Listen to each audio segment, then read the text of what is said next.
briefly summarize, A Good Hanging by Ian Rankin presents the mysterious case of a hanging in a city called Edinburgh during a period of cinema festivals. The victim's characteristics and the suicide note pointed to a case of simple suicide. However, laboratory evidence showed it was actually a murder. The detectives used this odd reference to a Shakespeare play on a fake suicide note to solve the crime and discover the murderer. The main characters in the story can be separated into three different categories. The victim, which was David Caulfield, an actor of a performance group called Art. The detective, which were John Rebus, a quiet, experienced detective, along with his ambitious understudy, Constable Brian Holmes. And finally, the suspects, which were Mary Hibbert, the victim's wife, Peter Collins, a fellow actor in the group, and Charles Collins, the director of the performance group. We learn that the source of conflict which led to the murder was over the love for one woman by two different men.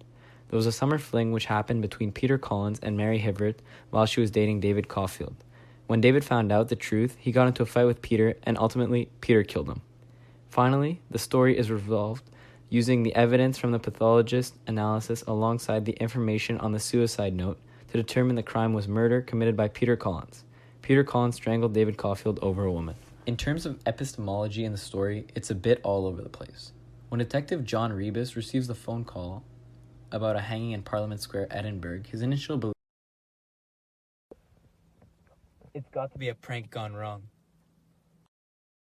which he voices to his partner Brian. This reported serious event coincided with a major cinema festival in the city when the town is filled with immature students who mess around and play pranks on each other. Consequently, John Rebus uses induction of his past experience with the festival to draw the conclusion with absolute certainty that this phone call was a prank. The detectives then go visit the reported hanging, which turns out to be real, and even after seeing it with his own eyes, Rebus's first thought, this must be a prank. This assumption, made on two separate occasions now by Rebus, shows he is clearly a soldier as he refuses to let go of past assumptions and see what is actually there in front of him. The belief of the event being a prank at the beginning is the only instance where Rebus shows complete certainty. As the story progresses, he thinks more in possibilities rather than certainty, but he still makes assumptions and follows some possibilities more than others.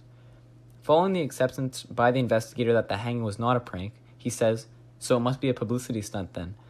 He makes this claim initially due to the major attention the hanging was getting in the city. He is less confident this time and questions other possibilities to a certain extent. When he discovers the suicide note on the body, he asks himself, is it a suicide note or not? This brief stint, a scout mindset, is shown by Rebus considering other possibilities such as murder. However, he immediately returns to his soldier ways and says, but I still think this is a stunt gone wrong. Rebus's judgment continues to be clouded by the assumption that the festival brought in lunatics who planned some kind of prank or stunt that went wrong rather than a real serious crime or suicide which could have taken place. He learns the victim had many traits and circumstances which pointed to suicide, but he chooses to present the evidence in a way that points to a publicity stunt. After Rebus considers the evidence from the cast, he directly accuses the director. Notices were bad, audiences were poor, and you didn't decide to remedy the situation by playing a little publicity stunt? As the story continues and Detective Rebus is presented with a more diverse and increased volume of information, he displays some flashes of scout mindset. As seen when he questions the victim's fiancée and she has an emotional outburst. The two detectives have a very different reaction. Holmes raises his eyebrows and thinks, someone should be with her.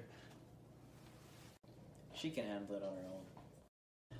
The reaction by Rebus was very scout-like by not letting his emotions get the best of him, indirectly demonstrating that the wife is possibly involved. Not only does this gesture show appropriate mindset, but also shows the high level of confidence Rebus has in solving the case. He does not get influenced by his inexperienced partner.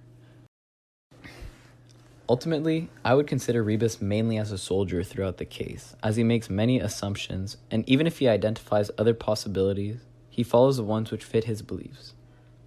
Overall, he is a detective confident in his own abilities to solve the case, that thinks and presents information with a high level of certainty. Also, the author makes a great use of an epistemological technique known as Chekhov's gun in the story.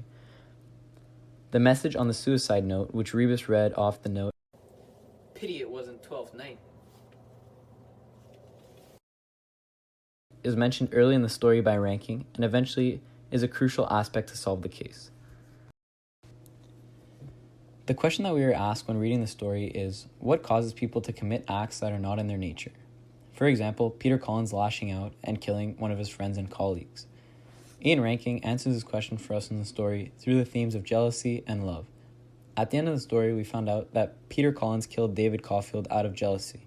However, David was also jealous of Peter, and it is this mutual jealousy that led to their fight. We learn that jealousy is a natural emotion.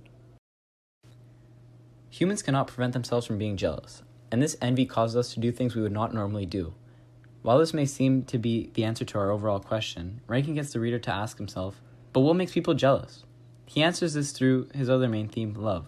Why are Peter and David jealous of each other? Because of their relationship with Mary. They both love Mary and want her to themselves, yet another man stands in the way of that desire. As Rebus tells Peter, the two men were fighting over the heroine. Their mutual love for Mary leads to mutual jealousy towards each other, which causes them to do things they would not normally do. The reader is asked throughout the story, what causes people to commit acts that are not in their nature? And after having completed the story, they can answer this question by saying that jealousy, which makes us do things that are not in our nature, stems from love.